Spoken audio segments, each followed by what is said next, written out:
Greetings everybody, my name is Tommy the Game Master and welcome to my channel. Well, welcome to one of my budget reviews for the world of Final Fantasy.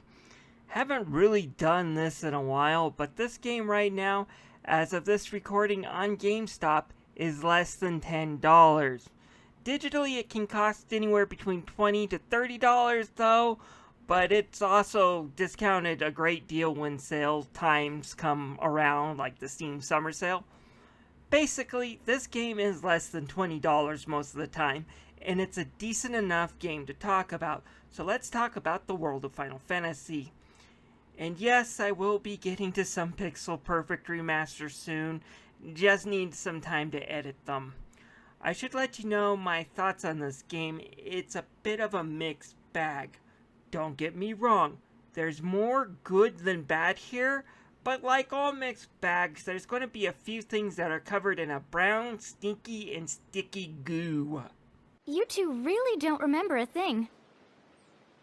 Huh?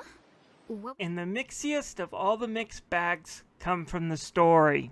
It's not bad. In fact, it does a good job hitting a lot of the classic Final Fantasy story beats.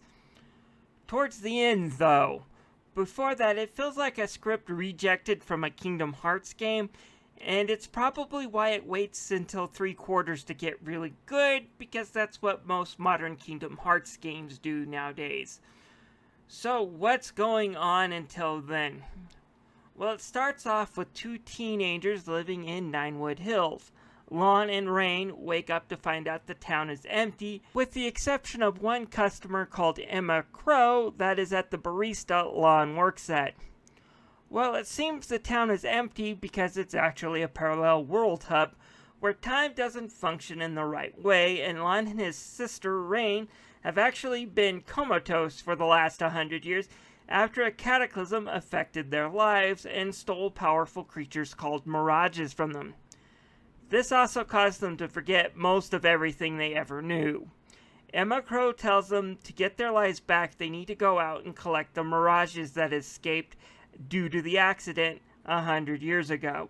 She sets them up and sends them off to a world called Grimoire to do this task, before announcing she's actually the god of the place.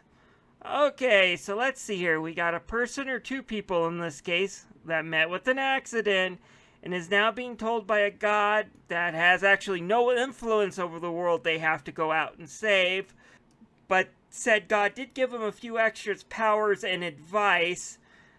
Oh boy, this is an isekai, isn't it? Everything but the name. If this was a proper isekai, the name of the title of this game would be How Two Nitwits Have to Save the World by Catching 'Em All. Yes, there is a Pokemon element, but we'll get to that when we get to the gameplay. As for the rest of the game, you go into a new area, and the first one being Cornelia from the original Final Fantasy. And I do want to say they do a decent job on the fan service of areas and towns, making them feel like updated versions of the games they're from. That is when they get the right town. Nibelheim here should be called Midgar. Still, the areas may not be perfect, but when you wander into one, it feels like you're there and it's nostalgic, so good job Tozy and Square Enix for doing that. Unfortunately, you guys screwed up the character interaction. Unlike Kingdom Hearts, where you stick around these areas and worlds with models that try to look like the characters in the movies, here all the Final Fantasy characters look like bobbleheads. Yes, right out of Pokemon Stanky Poo bobbleheads. To be fair, there's some effort in trying to animate some extra facial features and making sure that they're animated. However, it just doesn't work for me. I can't take them seriously. Why not make the characters regular-looking characters like Lon and Rain look most of the time? I would rather meet Titus, even if he was a bit more cartoony-looking, with somewhat more of his original design than this Neopet abomination. Also, a lot of the areas and cameos go by super fast. Like Ferris here, you will bump into her, engage in a small boss battle, she talks for another 3 to 5 minute cutscene, and then she's gone. Most cameos act this way. You don't ever really feel like you meet them or travel along with them outside of a small cameo, and then they're gone. The villains that the two are fighting are the Federation of Bahamut, who came and put invisible chains on towns for some reason, and then invite townspeople to become architects, building a better tomorrow. Again, this doesn't sound too sinister until the end of the game where Borg-like beings come into play, and if you're an architect, you are half assimilated already. These bad guys are okay, they're not great, but there have been way worse in the Final Fantasy series when it comes to villains. But it's a missed opportunity. If you're going to have all the heroes do the Kingdom Hearts things, why not have the Final Fantasy villains play the part in the villains' conspiracy? It's one of the reasons why I love the original Kingdom Hearts, is you get to see all the Disney villains conspiring against you. So why not have Kefka, Golbez, Sephiroth, or Kuja kind of all form up and have some small part to play? It's such a missed opportunity that they didn't do this. As for the good guys that Lon and Ryan have to help, most are either A, champions, people who awaken to magical powers to help the world, and then they become summons that you can use and aid in battle, or B, belong to the League of S and are a little bit more important than the quick cameos I just talked about. And if you're wondering where the S comes from, it's Seed, because their headquarters is Balam Garden, and their leader is Squall. And we all know how most Final Fantasy fans really love Squall. No, seriously, if you had to have a character from 8 be the leader, couldn't we have Laguna? He's actually likable. Anyways, again, the story is basic. Show up in a new area, meet a Final Fantasy bobblehead character or two, find out the problem, and proceed to the dungeon to get to new area. Sometimes with or without assistance from said Final Fantasy characters. Again, 2/3 of the way, things get interesting when you find out some of the magic keys representing the 4 elements. I would have given you guys more points if those keys were crystals, just saying! And managed to climb up the crystal tower, but I won't spoil too much of it for you. The plot from there does a lot better job of being interesting. Best Final Fantasy game story ever? Hell no! I would put it around Final Fantasy V level of interesting, and it would be better if they didn't look like they were an advertisement for Funko Pops when it comes to the Final Fantasy characters. Oh, I do have to mention this scene exists.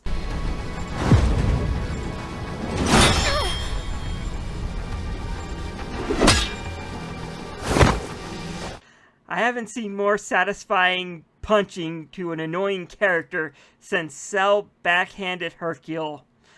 That's going on indefinite replay. Also, one more complaint. The game tries to be funny. My reaction to it being funny can be summed up here.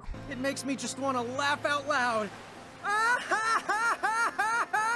Okay, I will admit to laughing at that joke because it is Final Fantasy skewering itself, but the rest of the humor is so forced that it's eye-rolling and it gets tedious fast. It's also the same gag over and over again. Lon misunderstands something, or he pulls an Archie Bunker and mispronounces something. Rain basically calls him an idiot for not understanding, and Tama, the annoying mascot character that Emma Crow gives you, who has a speech impediment more annoying than Captain N's version of Ken Icarus. The second to last word of every sentence has to end in the word the. This gets annoying very quickly. It makes me want to smash his the head in, because he is that irritating. But anyways, he joins in mocking Lon. They all laugh and continue until about 5 minutes. They do the exact same thing. Besides that, though, again, the story's okay. It's not great, but it's not terrible either.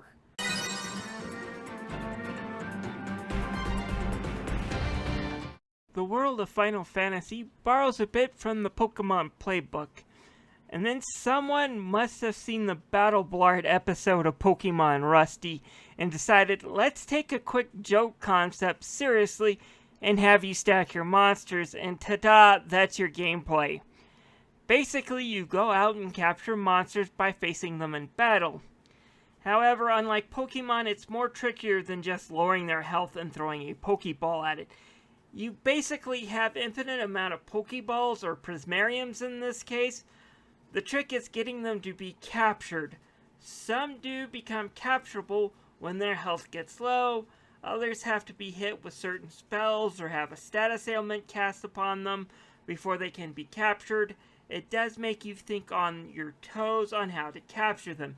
It's one of the things that held me back because I did not realize how to get some of these ailments put on these creatures, and it doesn't necessarily have to come from a monster themselves. You can actually buy items to do special elemental attacks or trigger special ailments, and I kind of lost an opportunity to collect a few key ones. But fortunately, the game is balanced enough to where if you miss a few creatures and still have a fighting chance just by leveling the ones you get up. It just meant I had to grind an hour or two at the end of the game. Anyways, stacks are what makes the game more challenging, and it's an interesting idea. Stacking different monsters as well as different versions of Land and Rain, who can increase or decrease their size, can lead to some very powerful combination. Not one monster is going to be effective. It takes experimenting and combining different monsters and moves to make a great lineup. And this game does provide a wide enough area of monsters to do this, as well as slots you can stick them to take with you. In these slots, they can level up without being put in battle, and you don't have to go back to have a save spot to access your Prismarium, which is basically your PC in the Pokemon world to change your monsters around. And it's a good thing these monsters can level without being used. Unlike Pokemon, where you can capture a powerful Mon, they keep their level and abilities they were fighting you with. When a monster is captured, that monster starts at a level 1 and has to be leveled up and abilities unlocked through the Mirage board. This is one of the issues I have with the game. It's kind of a good thing that there's plenty of empty spots that are available and monsters level up fast in this game. Otherwise, it could be a real deal killer as far as experimenting to have every monster you catch, regardless of how big or when you caught it, start at level 1. As far as evolution goes, it's handled in a unique way, which I liked better than Pokemon, but they did it in order to balance the stacks. Since monsters of different sizes go in different places in the stack, it might not always be a benefit to level up a monster, but you can still move on their evolved monster board and unlock new powers. If you want to evolve them, you go to Seraphy and ask them to either be evolved or devolved, depending on the stack. It's an interesting idea that I like about this game. The dungeons here are a bit of a mixed bag when it comes to the gameplay. Most are fine and do a good job of even reflecting a classic Final Fantasy dungeon. A few throw curveballs like this dungeon that mimics the Galbadia prison dungeon from Final Fantasy VIII. The curve is you lose access to all your mirages while in this place and must use new mechanical mirages given to you instead, and they're captured a little bit differently than your usual monster. It's a good palate cleanser as well as a good and short dungeon to learn about the different game mechanics when it comes to machine monsters. That said, the game does occasionally make you have to use a monster with a certain move to get past an area. It's a good thing I put this Mog in my party here, which has me flying over this cliff, or else I could have not completed this dungeon. It's not too big of a deal. It's kind of like classic Pokemon games in their HM, but it does get a bit tiring, and there are a few times where I had to backtrack to get a monster with a certain move in order to proceed forward. And it could be worse. They could do this whole make you change your characters and any interesting dynamic that could make you customize your team and force you to use certain battle abilities and teams in every dungeon, forcing you to make this very interesting concept into a very dull one. A game like that, though, would be complete crap in my opinion.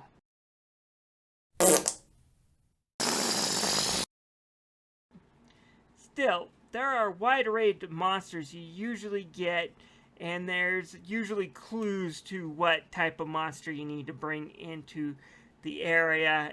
And unlike Pokemon, where you have to use a certain move slot in order to put in the HM, the moves when you unlock them won't take up a slot that you can use for an attack, so it's not that big of a deal.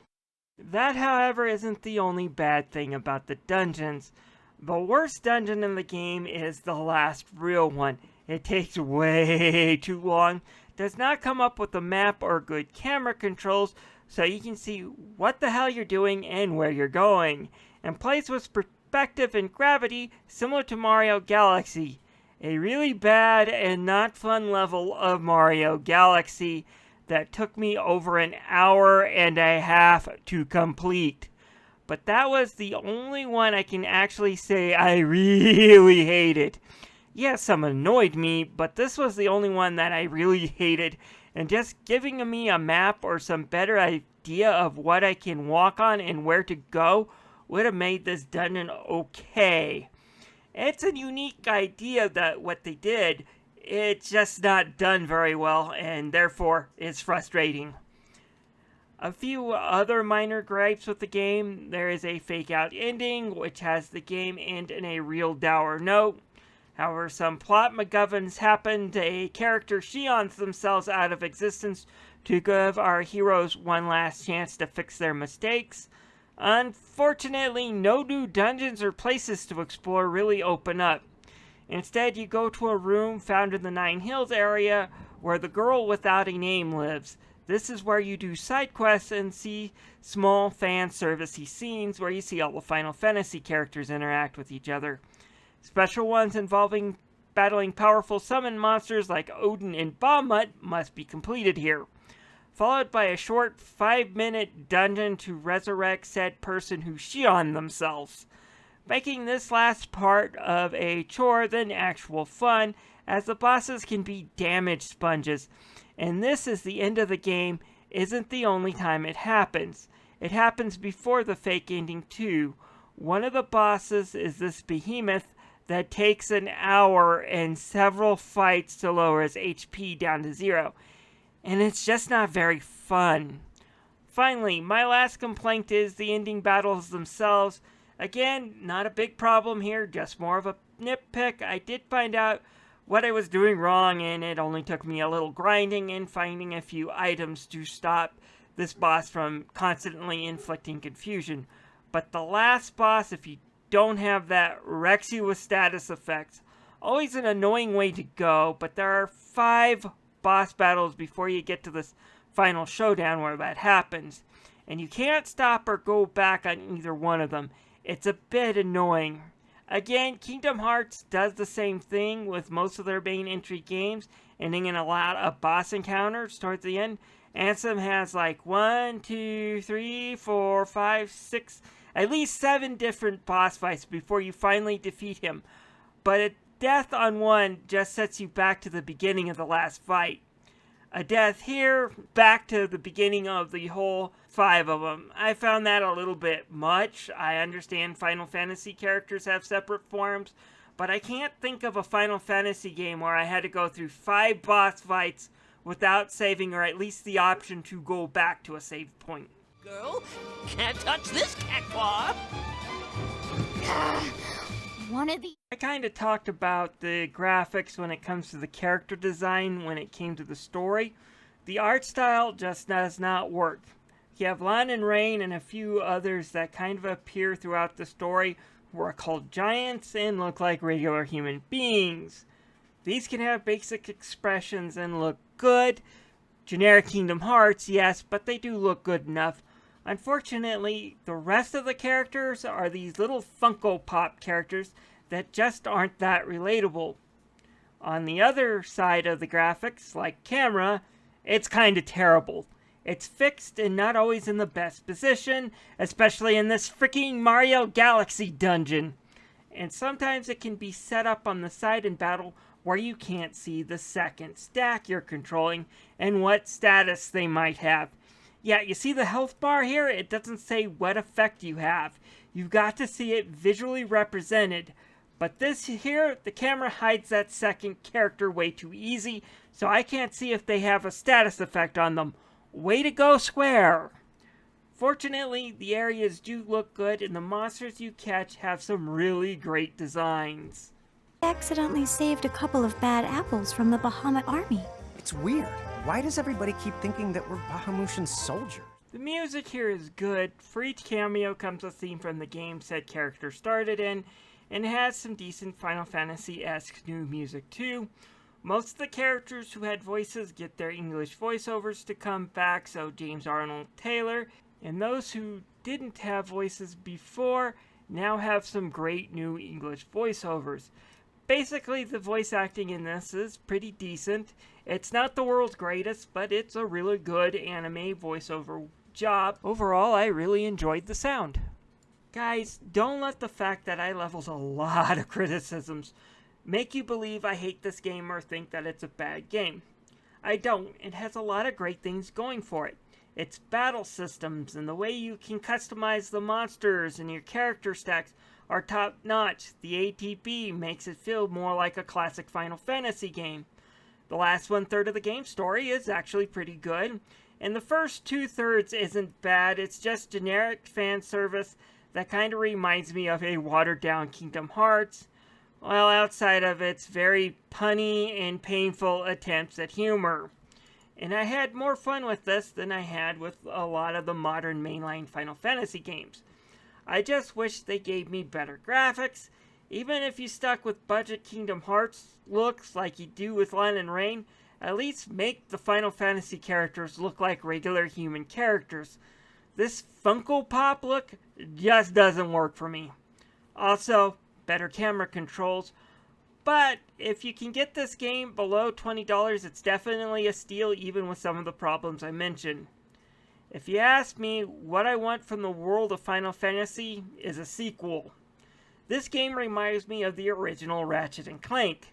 The first game was fun, but it had some flaws and it wore on me by the end. But the sequel to Ratchet and Clank fixed these issues and turned in some of the best action games ever made. I'd love to see Square Enix and Toze return to this and just fix some of the problems. Do something other than Funko Pop characters.